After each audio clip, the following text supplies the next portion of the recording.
Moving to Live is a podcast about movement and exercise. We bring you interviews with professionals in the movement and exercise field. The goal is to provide information for other professionals and also amateur movement aficionados, people who understand that movement, it's part of what makes life complete. Some of the people we interview you will have heard of. They're well known in and outside of the movement and exercise profession. Others you may not have heard of, but they have a great deal of knowledge to share. To paraphrase biomechanist Dr. Stuart McGill, many people doing the best work spend their time working with people, not working on their social media presence. We're going to give you the chance to learn from some of these talented and knowledgeable individuals, and we're going to learn along with you. Moving to Live podcasts are going to be short. Each interview will be long enough to impart usable information, but short enough to be able to be consumed in a single bout, during your commute, workout, or even during dinner prep. We all like long-form interviews, but time is valuable. Moving to Live wants to give you the option to learn and be entertained without needing to commit 60-plus minutes at a time for an interview. Give Moving to Live a listen. Check out our sister podcast, FitLab PGH. FitLab PGH highlights people, locally owned businesses, and events in the Pittsburgh, Pennsylvania area that understand that movement, it's part of what makes your life complete. Moving to Live would love to hear from you. Want to connect with us or have an idea for somebody that you think we should interview? Then drop us an email, mov2liv@gmail.com, or connect with us on social media, Twitter and Instagram, both @_mov2liv. We're excited to bring you these interviews, and we think you'll enjoy each and every one that we bring you.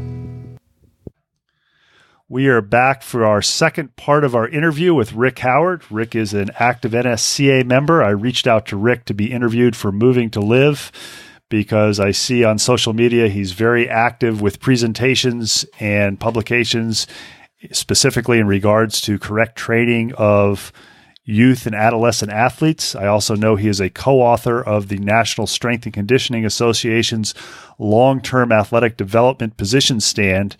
And for those of you who are not familiar with all these acronyms, the National Strength and Conditioning Association, or NSCA, is the premier organization in the world for disseminating information on correct strength and conditioning.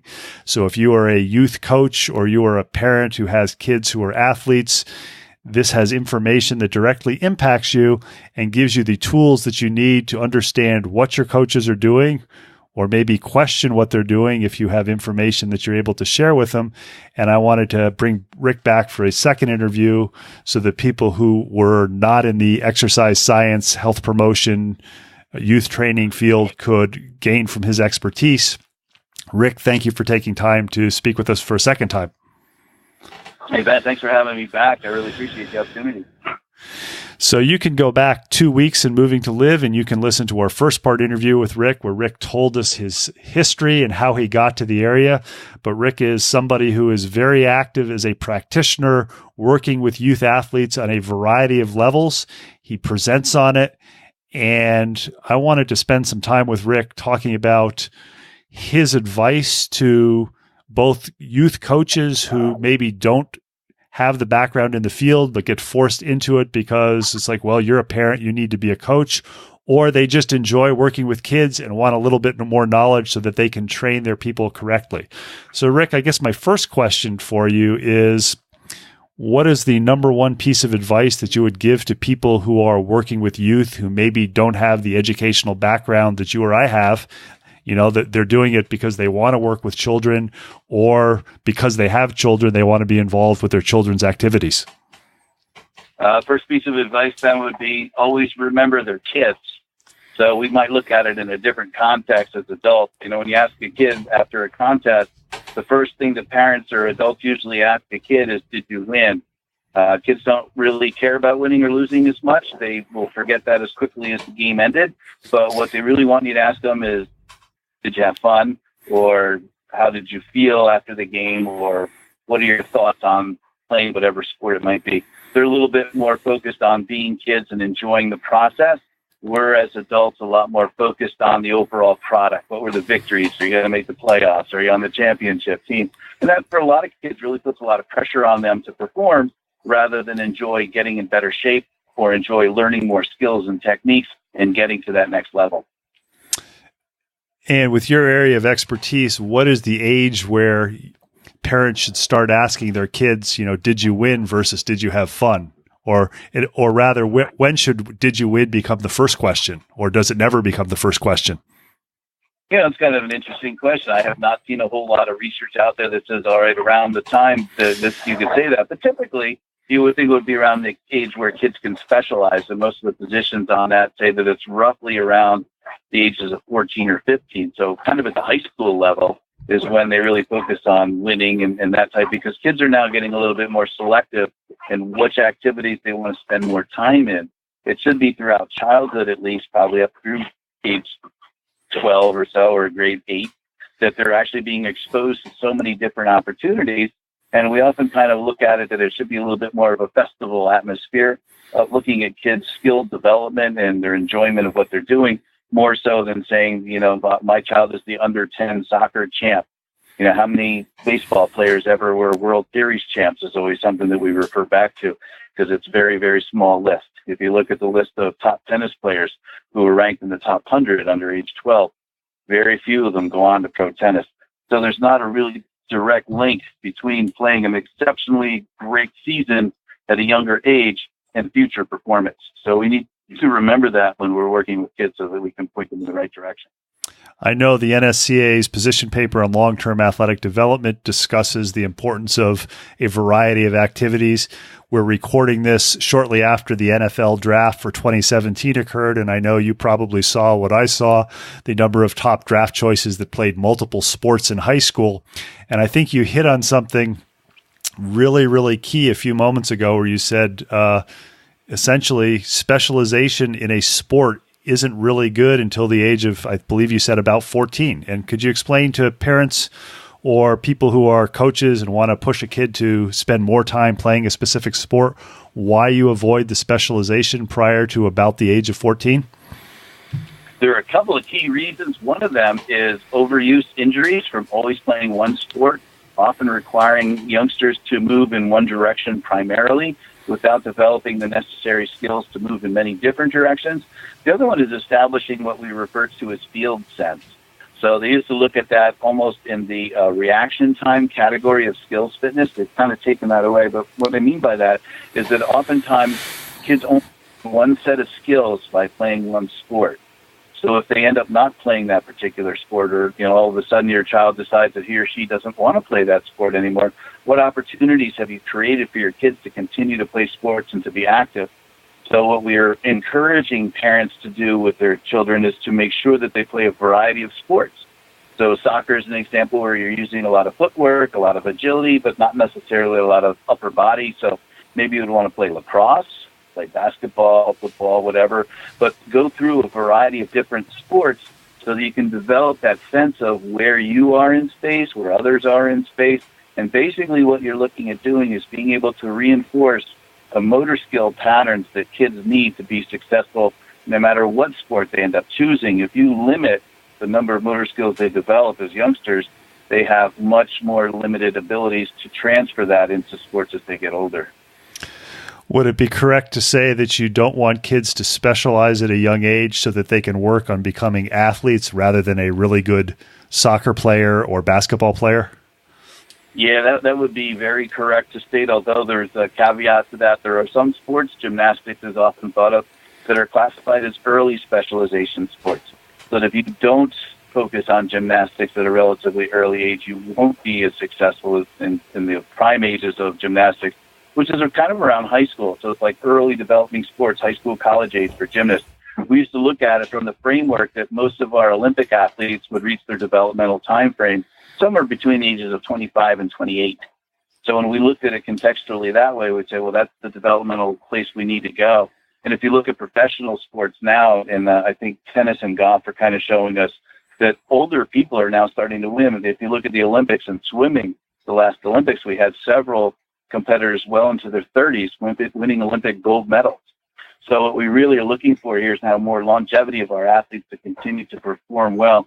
And if we isolate them to get them to excel in one sport at an early age, oftentimes, like we said earlier, that repetitive motion could lead to injury that we really don't want. It could also lead to them being focused in only one direction without learning all of the skills and abilities to play a variety of sports. And I know one of your mentors is Avery Feigenbaum, who is extremely well known worldwide for his research on child fitness. And I believe he says the specialization is a bad idea because it creates kids who, if they aren't good enough in that one sport, it creates kids who are inactive or don't exercise at all. Yeah, exactly right. A lot of his research was on strength training too. And, a lot of times that becomes ignored in what training our kids. They get so focused on actually playing the sport that they don't learn any of the other skills, that they don't develop the strength they need. And that's part of why the injury rate goes up when they're specializing. They're just doing one thing. And, we often try to equate this to other subjects in school. And can you imagine the parent that says, my 7-year-old is pretty good at math. So we're not going to have him or her go to English class, science anymore. We're just going to math. We would, we laugh at that. We say, gosh, that's awfully silly. But in a sports context, it's quite the opposite. We say, we only have to have them focused on this one particular sport so that they could get to that elite level. Like you mentioned, when they looked at the NFL draft, and they showed this across the baseball draft, Urban Meyer at Ohio State is well known for his statistics that he put out that all of his recruits played at least 2 sports before being given an opportunity to play there. So we see it all across the board that the more opportunities we give our kids, not only does it increase their chances of reaching the elite level, it increases their chances of being physically active throughout the rest of their lives. Those seem to be 2 really good goals rather than running that risk. Everybody looks at the old Tiger Woods scenario and say, well, he started playing golf at such an early age. He kind of peaked early when you look at it in golf terms. He's not as competitive as he once was. He's kind of burned out, as they would say, at a relatively early age for golf. And although we don't know exactly what's going on with Tiger Woods, it appears that he has body parts, specifically his back, that are wearing out from long-term emphasis in a single sport or a single motion. It could be said true because, golf swing, you don't swing in both directions. You're only swinging one way. And we don't know what, the context of what his training looked like and how he's protected himself over the years. But you can just imagine that by not developing all of his fundamental motor skills, there is a deficiency somewhere. And kind of an idea, just because you're a great golfer or a great tennis player, the lack of athleticism may cause problems farther down the line. And, it's supposed to be the kid's choice at some point in time. Says, I've tried all these different sports, and while they're all wonderful, I found out that now as I'm reaching maturity and know kind of like how tall I'm going to be, what I'm going to weigh, what I'm good at, this is where I want to go. If that's kind of not self-selected, but selected by your parents when you're younger, you might not be placed into the one that's going to optimize your abilities as you get older. A kid might end up getting taller than you predicted, might not get as heavy as you predicted. And we see that a lot in high school football, where kids have been playing football since they're 8 or 9 years old. Gosh, they never got taller than 5'3" and 130 pounds. And that's kind of their maturity. Like, I'm going pro. And we're like, well, if you're done growing, that's probably not going to happen. We don't want to say it's definitely not going to happen, but based on the laws of averages, it's not as likely as parents would hope. And you've made a convincing case and supported it with research, including the long-term athletic development paper for not specializing. And yet, if you look at youth sports across the board, there is increased specialization. I think I've seen travel teams for soccer where they're playing 30, 40 weeks out of the year, specifically soccer. As a parent who has a kid who maybe is an early maturer and they pick soccer as their first sport and they happen to be good at it, what's your advice to the parent to combat the coach who says, you need to get your kid training, they need to do specialized training for soccer, they could be really, really good, and they're only 8 years old? And they're only 8 years old. Well, they're good already. You want to make sure you maintain that and not reduce the risk or not reduce the chances that they're not going to continue to be good at soccer. And, you look at all the other things that kids do. They love to be active. They love to move around and try different things. So why not find other sports that either complement soccer or provide some of those skills that you might not get in soccer? Why not try lacrosse in a different season, or try basketball, or try swimming or gymnastics, or just learn how to do the other sports, because they find that it's the overall athleticism, not the athletic skills in one specific sport, that really carry kids over the top. And sometimes I know if you've got a coach who's got a best player or one or two players are really good and you're a parent, it's hard to combat or come up with a realistic argument to that coach of why your son or daughter shouldn't continue to play just that sport. Do you have any recommendations for that parent on how they can convince the coach that, their son or daughter still wants to play that sport, but they're also going to do other activities and not do the 50 weeks out of the year, for example, of youth baseball? That's the one where you really bring in that early sports specialization argument that there's so many overuse injuries to kids who are only moving in that one direction. Baseball is a great example. There's not too many switch hitters in baseball. They're usually swinging in one direction, throwing with one hand, not the other hand. So they're not learning a large variety of skills. They're not really getting a great cardiovascular workout, for example. The base paths in baseball are not that far apart. So how do we get kids to learn all of the different attributes of fitness? And it's within the position statement. And Doctors Lloyd and Oliver came out with what they call the composite youth development model that shows that all fitness attributes, which are, just not just muscle strength, but muscle endurance, balance, agility, power, all these different attributes need to be continuously trained across childhood and adolescence. And if you're only playing one sport, you are just so focused on two or three of these attributes that you're really neglecting the other ones, which could lead to overuse, which could lead to injury. I saw the other day there's actually kids whose parents are getting them preemptive Tommy John surgery. They haven't even hurt themselves yet, but they think that will strengthen their elbow enough so they'll be able to last longer and throw longer. I'm like, wow, has it really reached that level? So parents are not really sometimes serving their kids in their best interest, I think.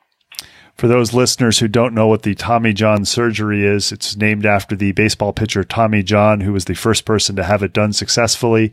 It's a reconstruction of the ulnar collateral ligament. It seems with long-term pitching, you can damage that ligament, so they have to reconstruct that ligament. And it's a fairly significant surgery, and unfortunately, I think there's quite a bit of research out there showing that children who specialize in baseball, especially if they're pitchers, may be 13 or 14 and have to have that surgery. Exactly. And, so now they're trying to preemptively do it ahead of time before they get hurt to try to strengthen it so they can keep playing. Because while a lot of baseball organizations have put in rules to manage pitch counts per se, if that athlete is playing on two or three different teams, then that pitch count is for each team, not over all of the different teams that he or she is playing on. So while he might be managing a pitch count for each program, still doing way too much pitching for what's recommended for his or her age when throwing. I know the argument some parents would throw at you for that is say, well, my son or daughter plays this specific sport, but they also go to a personal trainer who does sports-specific training. How would you explain to them that just because they play the one sport and do sport-specific strength and conditioning, that's not as good as doing multiple activities? Yeah, and it's that same argument again that I'm talking about here, Ben. If you talk about sport-specific training, it should be sports relevant. Like, look at the different things that are missing within that program. That's what really needs to be focused on. A lot of times parents will take these kids to a trainer who will continue to train the same movement patterns in training as they're doing in their particular sport. So they're still not getting that broad-based variety, general conditioning. And if you look at the literature, most kids really need to spend most of their time in general physical preparation, working all of their different fitness attributes. Just because the kid is somewhat fast doesn't mean you always have to make him or her faster at the expense of their cardiovascular conditioning, which will affect, if nothing else, at least it affects their recovery so that they can continue to play better. So kids really need to get general conditioning much more than the specific conditioning while they're only playing a sport. It doesn't give kids the time to actually play. There are three different types of play. Structured play is when they're playing a sport.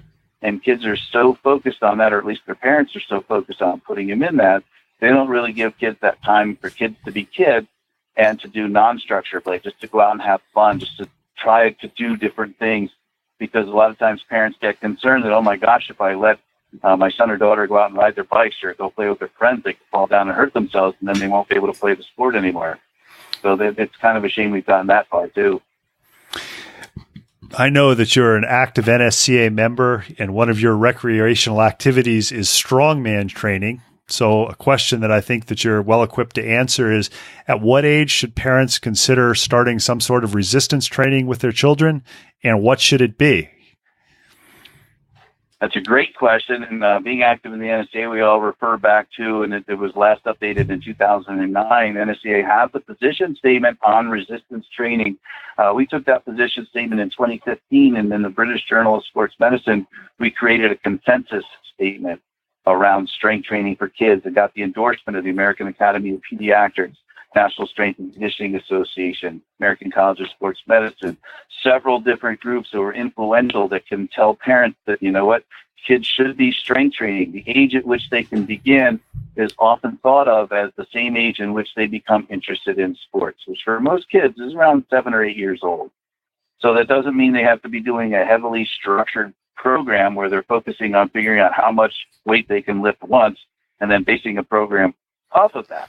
But rather, they should be looking at how do you develop strength at a young age, because muscle strength has been shown to be one of the key fitness attributes for success in sports. It helps athletic performance while reducing the risk of injury. You know, we can never say that we're going to take away injury altogether, but it does help to reduce that risk. So kids should be put on a general fitness program, or at least encouraged to do that. In my environment, I often for kids in more of a play setting. So if I have them, you mentioned strongman, we actually have a 110-pound tire. We use it for tug of war. So we'll get, depending on the age and fitness level, we'll get 2 or 3 kids on each side of the tire, and they try to pull it over a line. Well, it doesn't go straight like a rope does either. So there's movement in many different directions, up and down, side to side, for example. And it's still more muscular endurance because it'll often take 2, 3 to 5 minutes for one team to pull the other team over. So we make it fun, but it still has some type of a structure to it so that they know that by showing up, by respecting the equipment, sharing the responsibility for putting weights back that they use, et cetera, they kind of create that culture and atmosphere that strength training is fun, it's good, but it has to be done correctly. And I would think by making it a play atmosphere, you also bring into play, pun intended, the opportunity to move in different planes, which they don't get if they specialize in a single sport. Exactly. And I use the focus that I have my own ABCs of movement, and the C is the cardinal planes of movement, because most kids who are playing a sport are, like we said before, they're only moving in that one direction or that one movement pattern, and this gives them an opportunity. A friend of mine did a presentation a couple of weeks ago that I was attended, and he's talking about how to get faster, you either have to chase or be chased. So we agree with that and use a lot of different fun games, and often I'll let the kids pick the game. So, you know, whoever wins the last game gets to pick the next game, or sometimes we'll say whoever had the best technique in running gets to pick the next game. So it's not always the winner that gets to pick either. It's either the one who, you know, tried hard or the one who has really good technique. So we vary that up so that they see that all of these different skills and abilities are important in sports and in fitness.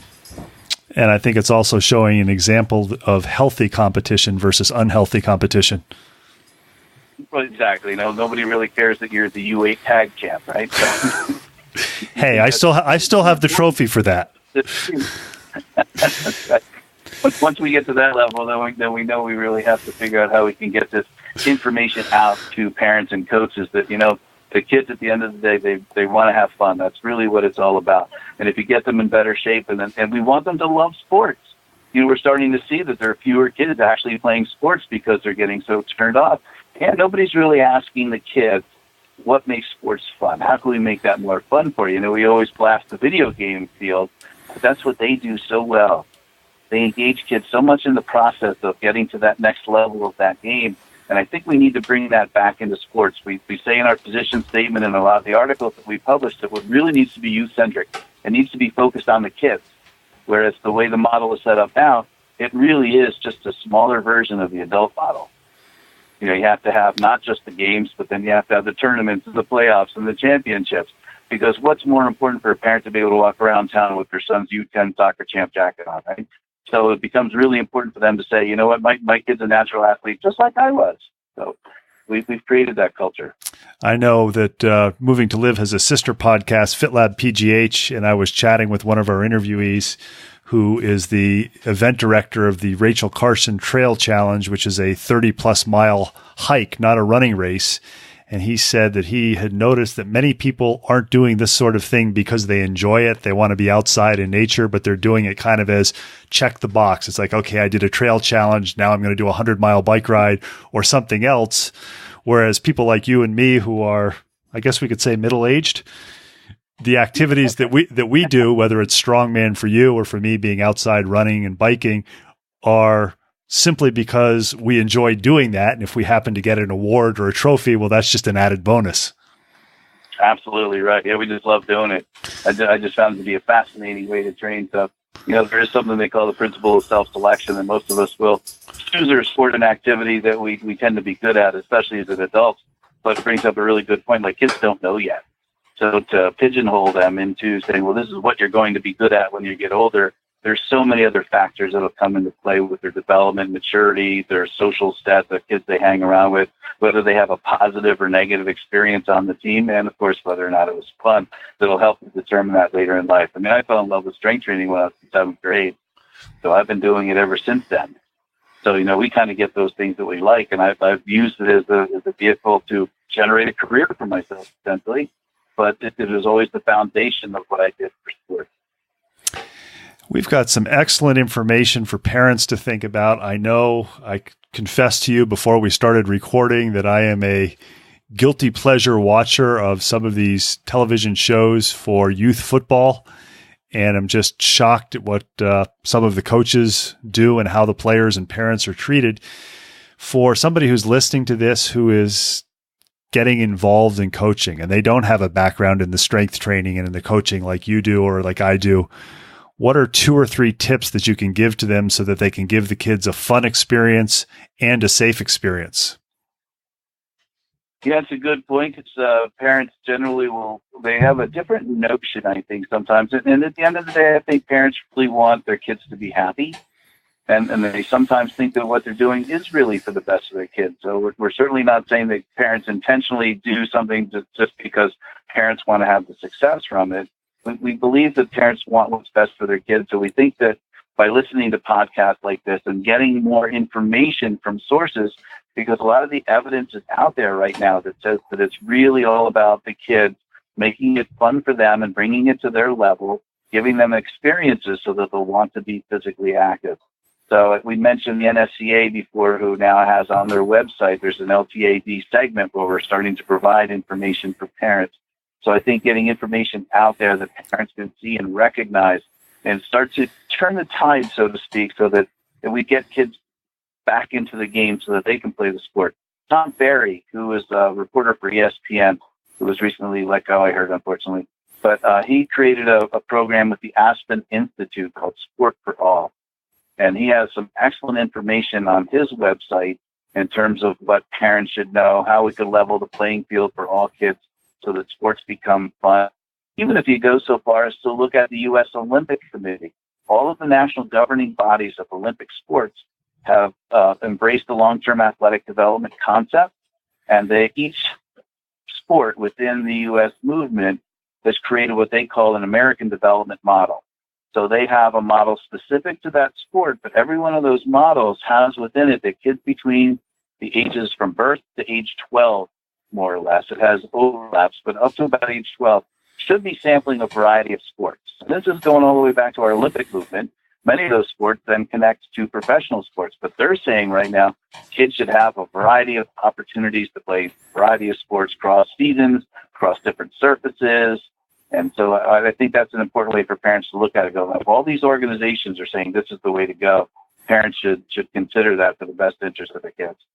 And I think you mentioned this in the first part of our podcast about early maturers and late maturers. If you look at sports like USA bobsledding, most of the athletes in that sport aren't 18, 19, 20 years old. They're older than that and excelled at other sports, maybe not at the Olympic level, but they had the movement skills developed at a young age to be very good at more than one sport. That's exactly right. That's why we encourage kids to play a variety of sports, because all the evidence is suggesting that if you really want to help your kid excel in sports, just like when you're in school, your kids need a variety of subjects in order to succeed in life. Same thing happens with sports. They need to succeed in a variety of sports to be successful as movers as they get older. So even after their sporting days are done, they can still choose activities in which they'll participate that they'll enjoy for the rest of their lives.